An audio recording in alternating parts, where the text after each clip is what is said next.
General line থেকে কিভাবে দ্বীনের ইলম অর্জন করবেন, চেষ্টা করলে হবে। তো হাদিস যেটা বলে, যারা আখেরাতের জ্ঞান, দ্বীনের জ্ঞান অর্জন করে না, তাদের উপরে আল্লাহর গজব নাজিল হয়।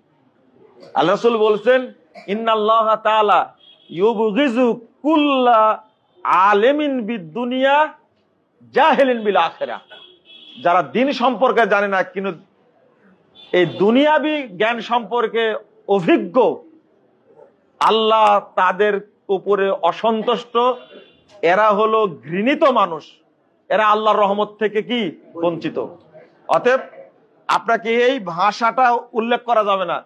জেনারেল লাইন থেকে কিভাবে ইলম অর্জন করা যাবে, ওই জেনারেল লাইনে যাওয়াটাই হারাম, না জায়েজ। এখন তো আরো না জায়েজ, কারণ ইসলামিক লাইনে মাদ্রাসায় পড়ে এখন ইঞ্জিনিয়ার হওয়া যায়, ডাক্তার হওয়া যায়। আর জেনারেল লাইনে পড়লে বানর হওয়া যায়, জানোয়ার হওয়া যায়। এই বর্তমানে ডাক্তার গুলোকে ডাক্তার না ডাকাত, কসাই কসাই। গতকাল রাত্রে একজন ইঞ্জিনিয়ারের সাথে দেখা। তা আপনি যে ইঞ্জিনিয়ারের বিরুদ্ধে এত ভালো করে বলেন, 100 ভাগ ঠিক আছে, কিন্তু আরো একটু কড়া করে বলা উচিত। কারণ ইঞ্জিনিয়ার মানে জানোয়ার এরা। তবে এর মধ্যে ভালো কিছু জানোয়ার আছে, আলহামদুলিল্লাহ, ইঞ্জিনিয়ার আছে ভালো। সবাই খারাপ এটা বলছি না আমি, কিন্তু আপনারা দয়া করে বাচ্চাদেরকে জেনারেল শিক্ষা শিক্ষিত করবেন না। আপনারা মুসলিম, কোন মুসলিম ব্যক্তি তার সন্তানকে জেনারেল শিক্ষায় শিক্ষিত করতে পারে না। আগে তাকে অবশ্যই ইসলামী শিক্ষা শিক্ষিত করবেন। আপনি জাজ বানাতে চাচ্ছেন, আপনি চাচ্ছেন যে বিশেষ ক্যাডার হবে, তো মাদ্রাসার পড়েও তো বিশেষ ক্যাডার হচ্ছে, আপনি করেন।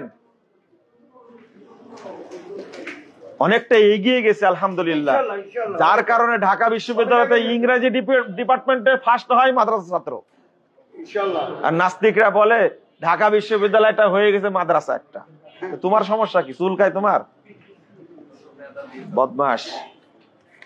কি বুঝলেন? জেনারেল শিক্ষায় শিক্ষিত করবেন, আর ওই ব্যক্তি আল্লাহর কাছে ঘৃণিত। আপনি বিসিএস ক্যাডার চাকরি করেছেন, বয়স 80 বছর হয়ে গেছে, শরীর কাঁপে। জিজ্ঞেস করে দেখলাম আপনি এখনো দাদার ভাষায় বলতে হয়, ওটা বললাম না, পেশাব করাই শিখেন এখন পর্যন্ত। বিসিএস ক্যাডার মুতাই শিখেন এখন পর্যন্ত। কথা কি বুঝতে পারলেন? এটাতে কি করলেন আপনি? বিসিএস ক্যাডার মসজিদে ঢুকাই শিখেন এখন পর্যন্ত, ওযু করাই শিখেন এখন পর্যন্ত। এর কোনো দাম আছে বলেন দেখে? কোনো দাম নাই।